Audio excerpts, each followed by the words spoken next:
And this week, we're looking at a practice that has been the most significant for me and my family. All of them are important, but this one's unique. It's arguably the oldest practice, and it has the power to change your life dramatically, not exaggerating. In a sense, even God practices this in the story of the Bible, and that is the practice of Sabbath. Sabbath, the ancient Hebrew practice of completely setting aside one day a week to stop and rest, embrace, and delight. So when COVID-19 first hit the U.S. back in March and we had to shelter in place, I heard a lot of people talking about how, this is a forced Sabbath and like God is inviting us to rest right now. But I don't think this quarantine is a forced Sabbath. Sabbath is about feasting and resting. And does this feel restful to anyone? Like, are you feeling embraced and delighted right now? Not exactly, right? Like for most of us, this does not feel very Sabbath-like. It's less like a feast and more like a fast. When we see someone we recognize in public, like at the grocery store, we see somebody we recognize, we're starving to just hug them right now. We just want to be hugged. And a lot of us are emotionally exhausted. The practice of Sabbath in this moment is an act of trusting, worshipful, peace-filled resistance in a time of fear, loneliness, and emotional fatigue. In this moment of mandated withdrawal from physical presence, I believe it's more important than ever that we intentionally practice Sabbath in God's presence. Well, right now, while our future is uncertain, our idea of time is like being threatened. And God invites us in this moment to set aside time, to rest as an expression of trust in his future faithfulness. That's what the practice of Sabbath is. And I believe this has the power to change our church, to change you and me. So let's right now open our Bibles to the very beginning of the whole story. The book of Genesis. Sabbath is literally on page 1 and 2 of the Bible. I told you it was ancient. So Genesis 1, verse 27. So God created mankind in his own image. And in the image of God, he created them. Male and female, he created them. God blessed them and said to them, be fruitful and increase in number, fill the earth and subdue it, rule over the fish in the sea and the birds in the sky, and over every living creature that moves on the ground. Then God said, I give you every seed-bearing plant on the face of the whole earth, and every tree that has fruit with seed in it. They will be yours for food. And to all the beasts of the earth, and all the birds in the sky, and all the creatures that move along the ground, everything that has the breath of life in it, I give every green plant for food. And it was so. God saw all that he had made, and it was very good. And there was evening, and there was morning. Day 6. Okay, that's day 6 of creation. So after the heavens and the earth, land, sky, sea, animals, God creates human, you and me. He creates human. And first, he creates them. And second, he blesses them with his presence. And the third action of God is actually really surprising when you come to it. The third action, it starts in chapter 2, verse 1. Thus, the heavens and the earth were completed in all their vast array. By the 7th day, God had finished the work he'd been doing. So on the 7th day, he rested from all his work. Then God blessed the 7th day and made it holy, because on it he rested from all the work of creating that he had done. Okay, God rested. Think about that. Like, we think we're big shots and super busy people. The God of the universe rested on the 7th day from work.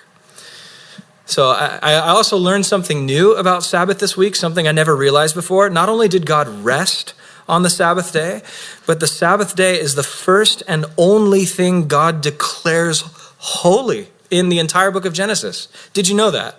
I didn't even know that until this week. Sabbath is the first and only thing God says this is holy in the book of Genesis. And so what does that even mean? When God declares something is holy, he's saying, this thing is mine. Like, this is devoted to me. It's uniquely set aside for my own special reasons. I have great plans for this thing. So this is what God says about his people Israel in Exodus 19. He's like, you're holy, you're devoted to me, you're my special family. And this is what God says about his priests in Exodus 28 and about his sacrifices in Leviticus 27. They're holy to the Lord. In the scriptures, if God declares something holy, he's saying, I want this. I love this. This is mine, and I have really, really good plans in the works for this. So before God calls Israel or the priests or the sacrifices holy, the very first thing he takes Sabbath. He takes Sabbath, the Sabbath day, and he says, oh man, I have huge plans for this. Like, I'm going to shape humanity around this day. The Sabbath is going to be the first thing that shows the universe what my holiness looks like. So why does God make such a big deal about Sabbath? Because God is ultimately relational. And the Sabbath day is completely set aside for relationship and abiding together with God and human family. God didn't create everything to just like flex. He created for relationship. And the author of Genesis, if you pay attention to the literary structure of the chapter, he makes this point in the very shape of the story. The whole creation story builds up to day 7. And let me ask you, were humans made on day 7? No, we just read it. Humans are day 6. And there's a reason for that. Contrary to how we humans tend to view ourselves, humans are not the grand finale of creation. Sabbath is. The shared rest and relationship between God and humans is the high point of the creation story. It's no wonder the Sabbath is the first thing God calls holy in the Bible. God's ultimate end goal, his end game, is to be united in loving relationship with his creation. And I love how Old Testament scholar Michael Morales says it. It's a great quote.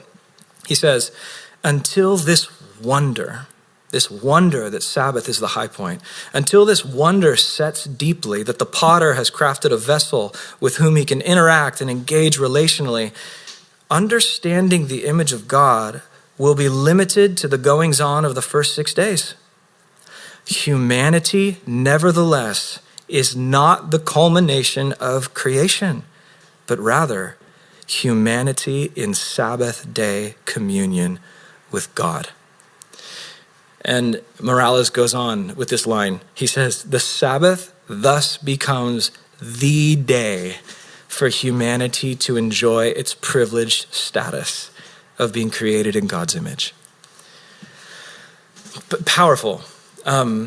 And one of the most amazing things about this creation story is that this Genesis creation story, there's actually 2 stories there, one in chapter 1 and then another one in chapter 2, 2 ways of telling the story. And those Genesis stories, they weren't the only creation stories around. Do you know they're not the oldest creation stories to be written down?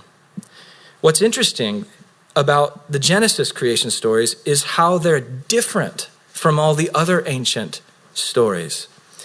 The Genesis creation story, get this, it's the only one that says God does not require us to work 7 days.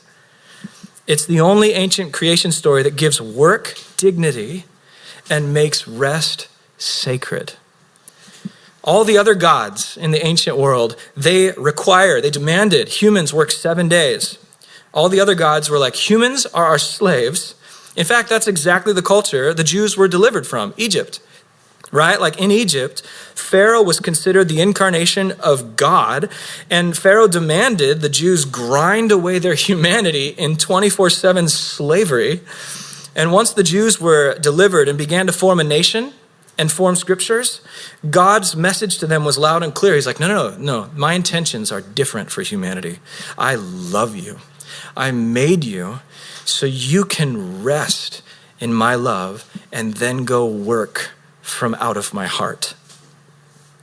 And get this. This is another beautiful, I'm turning the gem of Sabbath right here. So another angle. Since humans were made on day 6, the very first full day of human existence was a day of rest in God's presence.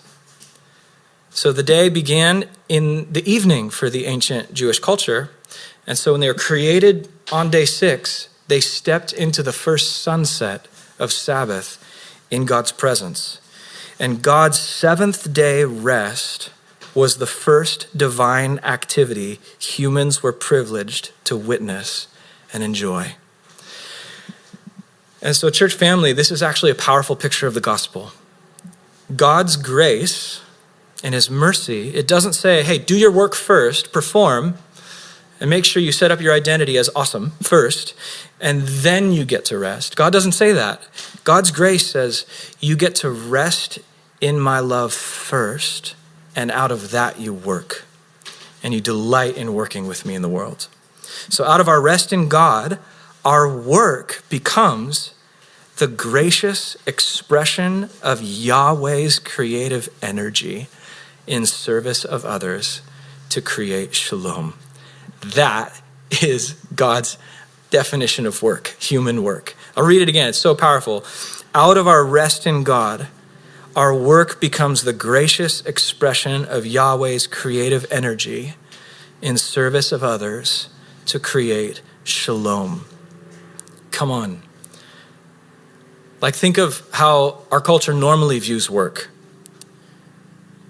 God's idea of work is very different than the idea of just working to collect a paycheck so we can get around to doing what we really want, right?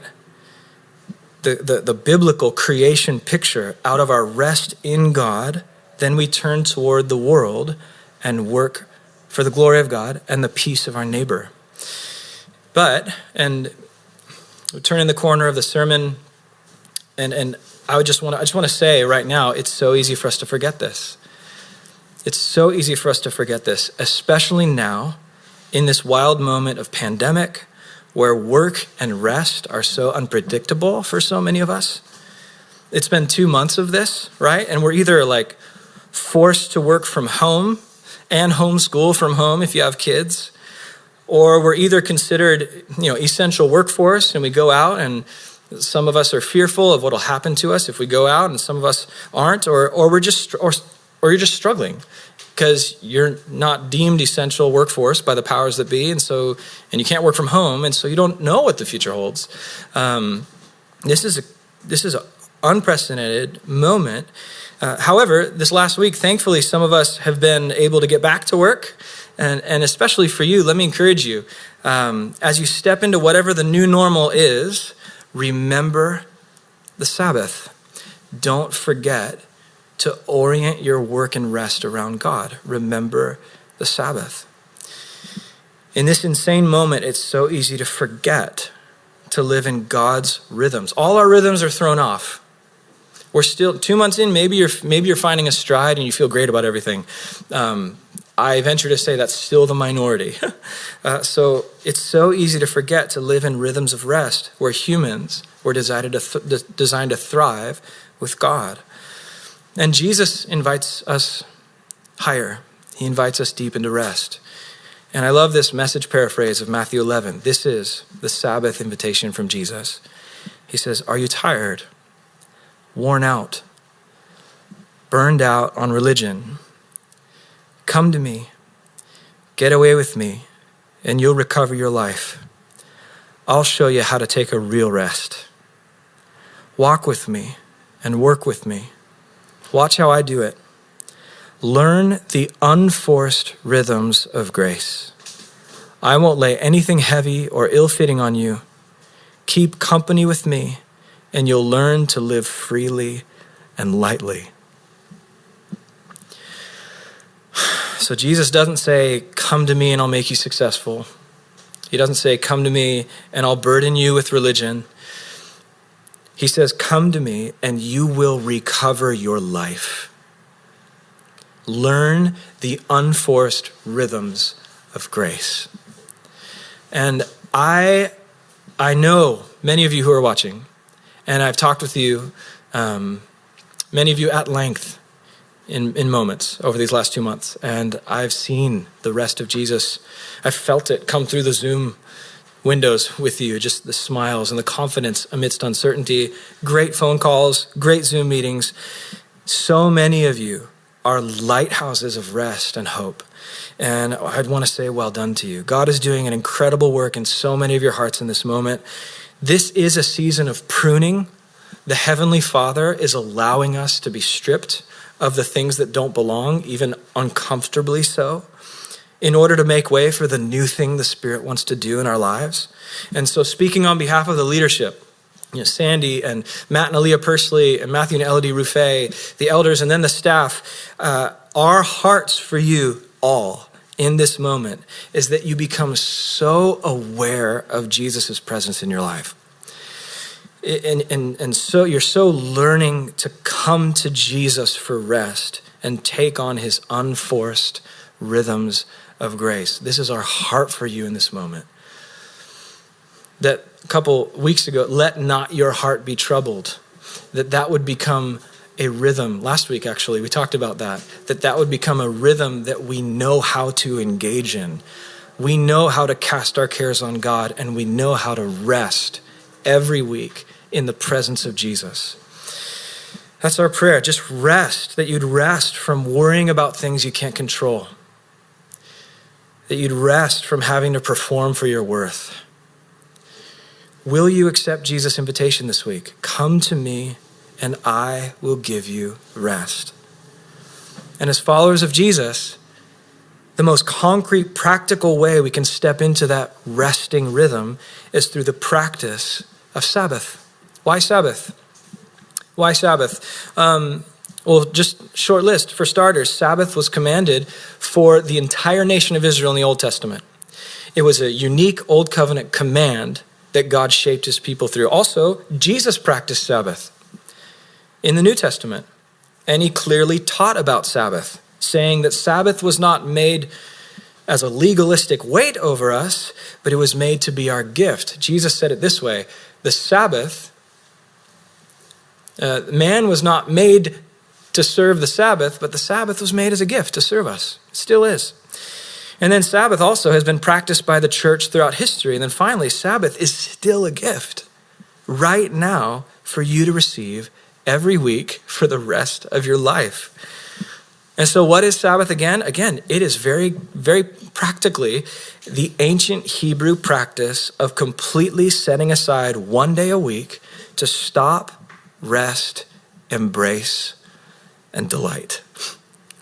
So 24 hours, shut it down, and rest with God. Can we step into that this week? Take a day and remember the Sabbath. To remember the Sabbath is to remember who we are. Children born of grace and mercy in Jesus Christ. So that's Jesus' invitation to you right now, to rest. This message right now is a message of rest, okay? Okay, so where do we go from here? At this point, you might be thinking, okay, Evan, I take a day off. I take a day off each week. I'm good, right? No, I'm not talking about a day off. A day off is when undisciplined, unsabbathing people finally get around to all the chores they missed during the week because they're abusing their lives, okay? It's like a catch-up day. That might be a day off from your paid job, but it's not Sabbath. Sabbath is something different. Taking a weekly Sabbath day from all paid and unpaid work to worship, feast, and rest. This is to practice resurrection in the middle of uncertainty. This is to actually begin the process of God's reign being present in the world through his people of peace. Okay, so that I know all kinds of questions come up when you talk about Sabbath. You might be like, okay, but how do I actually start? I have a day off, but you're saying a day off doesn't necessarily mean Sabbath. So tell me, what do I do? Again, I'm going to put them on the screen. Stop, rest, embrace, delight. A day for that. So number one, stop. Stop. What does that mean? For me, that means no, I'm not going to take that call. My phone is off for 24 hours, unless, Gavin's out at work, because, we tend to stagger our Sabbaths. Now that we have 5 kids and some go to school on Friday, our Sabbath is Friday morning through Saturday morning. And so if a kid is out, then my phone is on for them alone. I try to be really disciplined, not to, abuse my time and my device. But if the kids are all home and everything's accounted for, phone is off. I need that. Also, it means for me, I'm not going to open a single social media app for 24 hours. Because here's the deal. I need a weekly reminder that I'm just not that necessary. Like, I'll never finish all my goals and projects. And God is on the throne, managing quite well in ruling the universe without my help for a day. And I need to remind myself of that through a letting go. And so here's what I suggest, and I'm trying to learn this piece. Just as your Sabbath day begins, and this is the hardest part for me, stop and do what God did on day 6, where he turned back to the week behind him and said, "It is good." This is hard for me. I like to finish everything that comes to my brain, like come up with dreams and create more work for myself than I can do, and that's abusing my life. And so I turn back and I look at my unfinished and my finished work, and I choose to say with God, "It is good." And I step into Sabbath fully present. That's me on my best Sabbath day. That's what I'm trying to work towards every Sabbath day. So number 1, stop. Number 2, rest. To Sabbath is to rest. And like any healthy person will tell you, a good rest restores you, right? Like it replenishes you. The problem in quarantine culture right now is that we really know how to relax, not necessarily how to replenish, right? Like in this moment, it's so easy to be lazy in our resting. Watching an entire season of Tiger King by yourself over takeout is super relaxing. It will not restore your soul, okay? So you don't come out of a private, one-off 8-hour Netflix binge like, "Oh yeah, I'm flourishing in my gifts now. Like, I'm just ready to be released into the world as the best version of myself," or whatever. No, that relaxation is more like medication. So the question, what truly replenishes your soul? For me, if I'm sitting on my back deck there with a good book and a good drink, or if I'm on a long neighborhood walk with Sandy and the kids with my phone off and fully present, in that moment, I'm as close to God as I've ever been. So what restores your soul? Like for some of you, it means like a weekly epic nap or something. Or hiking, or actually reading, or planning your favorite meal that you can cook with another person, or whatever soul replenishing activity looks like for you. Jesus rest, it means, here's the point, Jesus rest means renewal, not just relaxation, okay? So number 1, stop. My kids are crying in the background. This is real, together at home. So number 1, stop. Number 2, rest. Number 3 right now, embrace. To Sabbath means to embrace. And I want to say right away, this is the hardest for us right now in COVID-19 moment, in quarantine. We just long to hug and be hugged right now. I just think of, the couple hundred folks that are tuning in, and I wish I was seeing you so that we can greet at the door and hug, even if it's just a quick one. You think of I think of the quick hugs that were so taken for granted in Building 177, and now we can't even have that at all. Uh-oh. Hey, kids. So, and we have to shift right now. So we have to shift right now, the emphasis of this one. In Sabbath during quarantine, allow yourself to fully feel your longing for embrace, and intentionally communicate that longing to someone in your life. So channel your longing for embrace into communication that expresses that longing. Because here's the deal. Sabbath is a scheduled weekly reminder that life is not about what we do. Rather, life is about who we are loved by. Life is about who we are loved by. Sabbath reminds us of this. We need to remember this and remind one another. We can't physically embrace right now, but we can start the day aware of God's embrace, right? And then communicate how much we miss the embrace of others. And it's amazing how powerful that kind of communication is in this moment. Friends text me saying, Evan, I just want to be with you right now. I just wish we could be together. I just wish we could hug. And hearing that from people that I wouldn't normally hear it from, it warms my soul in a deep way.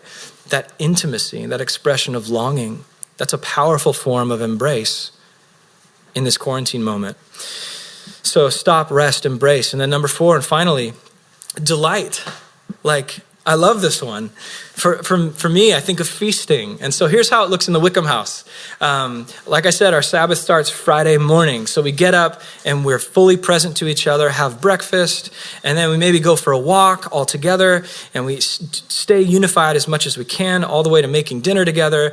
And then it ends Friday, or it doesn't end. It goes into Friday night with a family movie. So we have one family movie night a week where we all try to agree, all 7 of us, on the one film that we're going to watch, and then it's over, we go to bed, and then Sabbath isn't officially over until pancakes. So we make pancakes, and there's always at least a kid or 2 helping in some way, either put oats or berries in it or whatever, and then we just pour the butter and syrup like we're made of the stuff, and we'll sing this old Jewish song sometimes, we jokingly, Shabbat Shalom River, Shabbat Shalom Hendrik.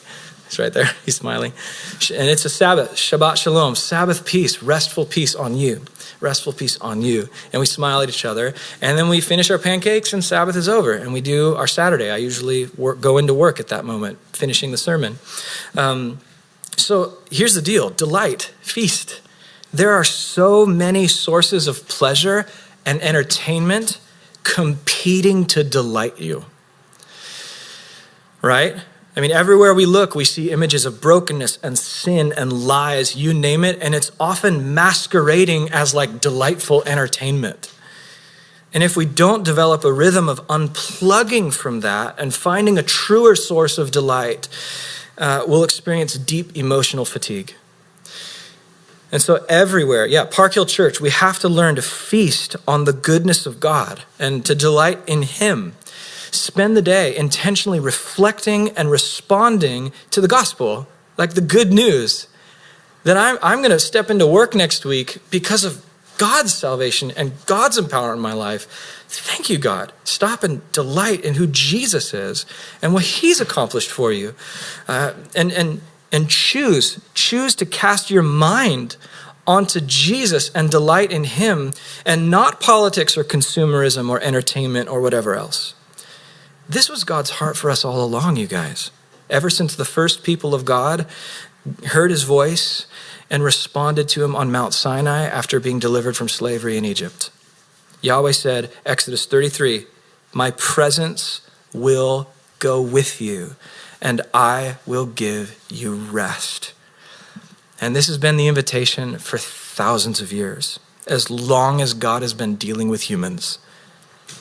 And God wants us to remember the Sabbath and become a community of Christ-shaped rest.